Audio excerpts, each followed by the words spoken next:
Assalamualaikum warahmatullahi wabarakatuh. Salam sejahtera untuk kita semua. Saya, Artita Inayah Yuliani dari Universitas Islam Al-Ihya Kuningan yang tengah menempuh S1 dengan program studi gizi pada Fakultas Ilmu Kesehatan. Pada kesempatan hari ini, saya akan menyampaikan sebuah materi yang telah saya pelajari sebagaimana mestinya untuk memenuhi tugas individu pada mata kuliah Sosio Antropologi Kesehatan yang diampu oleh Ibu Esi Zulfiani, SPSI MHKes, yaitu mereview materi pada pertemuan kelima dengan judul Teori Perubahan Ketertinggalan dalam Masyarakat Kaitannya dengan Masalah Gizi. Untuk itu, kepada para viewers diharapkan untuk menyimak video pembahasan berikut ini dengan seksama. Istilah kulturalek mengacu pada anggapan bahwa budaya membutuhkan waktu untuk mengejar ketertinggalan dengan inovasi teknologi dan masalah sosial yang dihasilkan yang disebabkan oleh hal ini. Dengan kata lain, kulturalek terjadi ketika ada tingkat perubahan yang tidak seimbang antara bagian-bagian budaya yang berbeda yang menyebabkan kesenjangan antara budaya material dan non-material.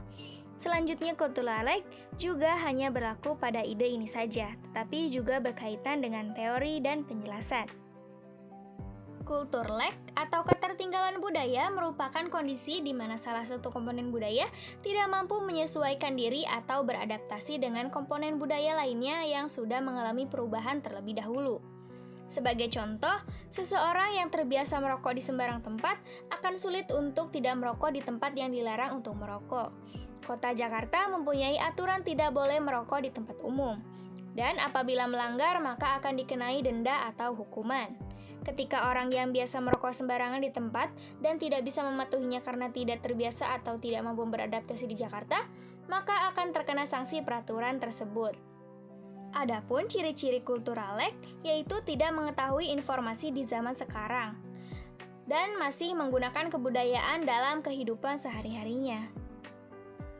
Lalu, bagaimana kulturlek itu dapat terjadi?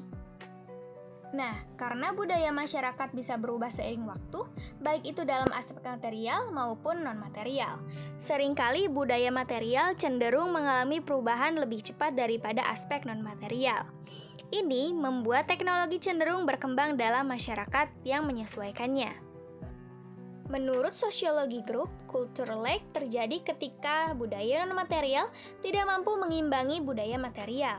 Kulturlek dianggap terjadi karena nilai-nilai dan ideologi serta cara berpikir cenderung berkembang lebih lambat daripada teknologi. Ini membantu dengan mengidentifikasi dan menjelaskan masalah sosial untuk memprediksi masalah masa depan dalam masyarakat.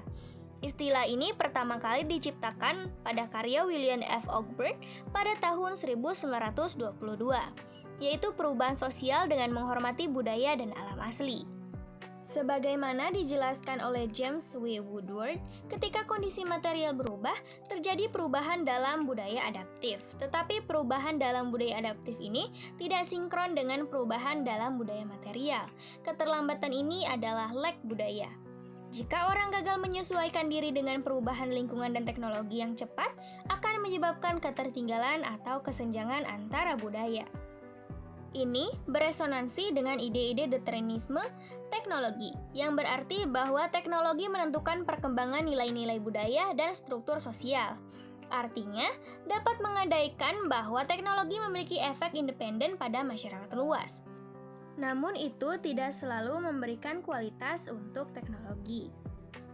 Ketertinggalan budaya agaknya memfokuskan pemeriksaan pada periode penyesuaian terhadap teknologi baru. Menurut sosiolog William F. Ogburn, ketertinggalan budaya adalah fenomena sosial yang umum karena kecenderungan budaya material untuk berkembang dan berubah dengan cepat dan banyak. Sementara budaya non-material cenderung menolak perubahan dan tetap untuk jangka waktu yang jauh lebih lama. Ini dapat terjadi karena kenyataan bahwa cita-cita dan nilai-nilai jauh lebih sulit untuk diubah daripada hal-hal fisik. Karena sifat yang berlawanan dari kedua aspek budaya ini, adaptasi teknologi baru menjadi agak sulit. Hal ini dapat menyebabkan terputusnya hubungan antara manusia dengan masyarakat atau budayanya. Perbedaan antara budaya material dan non-material ini juga merupakan kontribusi dari karya Ogburn pada tahun 1922 tentang perubahan sosial. Contoh klasik kelambatan budaya Ogburn adalah periode adaptasi ketika mobil menjadi lebih cepat dan lebih efisien. Butuh beberapa waktu bagi masyarakat untuk mulai membangun infrastruktur yang sebagian besar akan disesuaikan dengan kendaraan baru yang lebih efisien. Ini karena orang tidak nyaman dengan perubahan dan butuh sedikit waktu untuk beradaptasi, maka muncul istilah cultural lag. Ada pula dampak positif dari cultural lag. Yang pertama ada memunculkan ide-ide budaya baru yang sesuai dengan perkembangan zaman. Berikutnya membentuk pola pikir masyarakat yang lebih ilmiah dan rasional. Lalu terciptanya penemuan-penemuan baru yang dapat membantu aktivitas manusia. Yang terakhir ada munculnya tantangan kehidupan masyarakat baru yang lebih modern dan ideal.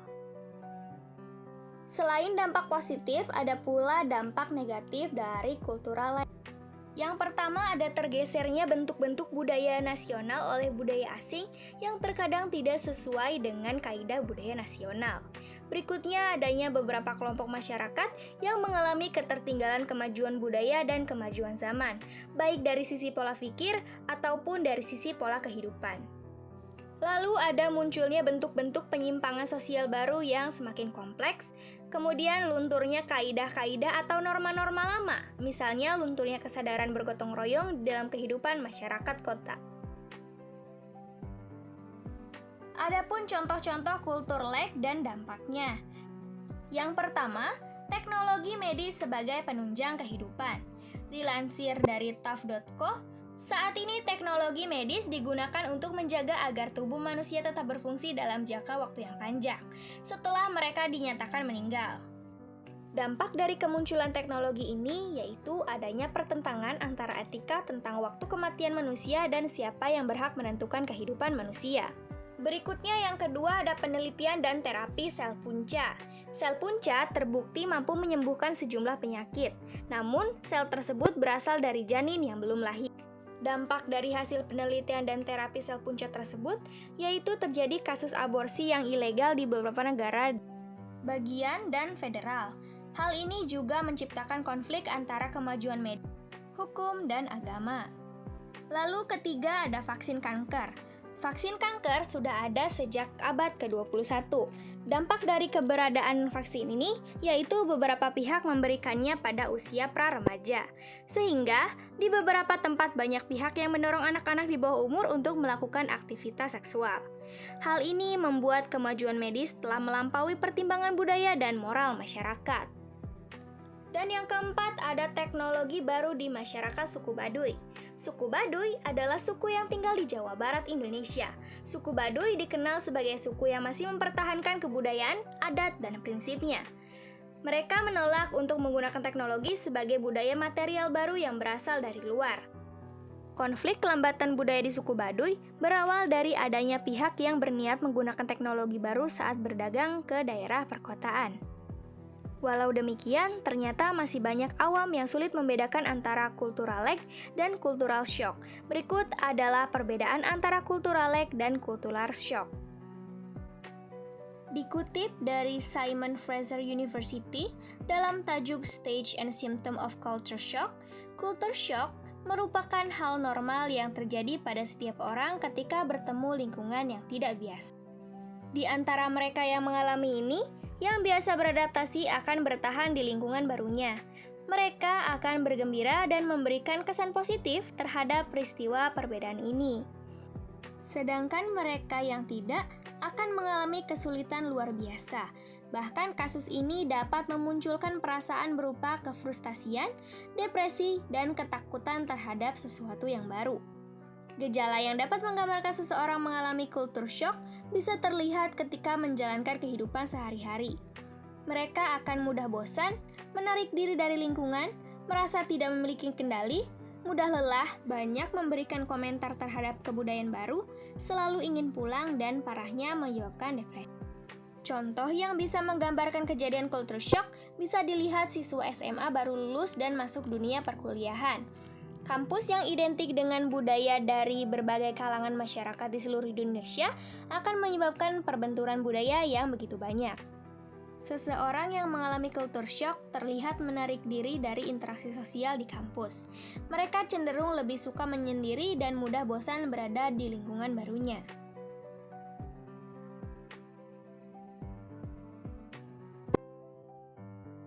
Nah, itu dia pembahasan yang dapat saya sampaikan. Semoga pembahasan tersebut dapat bermanfaat bagi viewers semua. Saya, Artita Inayah Yuliani, pamit undur diri. Terima kasih kepada viewers karena telah menyaksikan video pembahasan ini hingga akhir. Saya mohon maaf apabila ada kekurangan dalam penyampaian materi, kesalahan dalam penulisan prompter, kekeliruan pada ilustrasi, serta kesalahan dalam penyebutan nama, jabatan, nama tempat, tanggal maupun tahun, serta kesalahan penyebutan dalam bahasa asing. Dan semoga kita tetap dalam keadaan sehat dan tentunya tetap dalam lindungan Yang Maha Kuasa. Untuk itu, akhir kata, wabillahi taufik wal hidayah. Wassalamualaikum warahmatullahi wabarakatuh.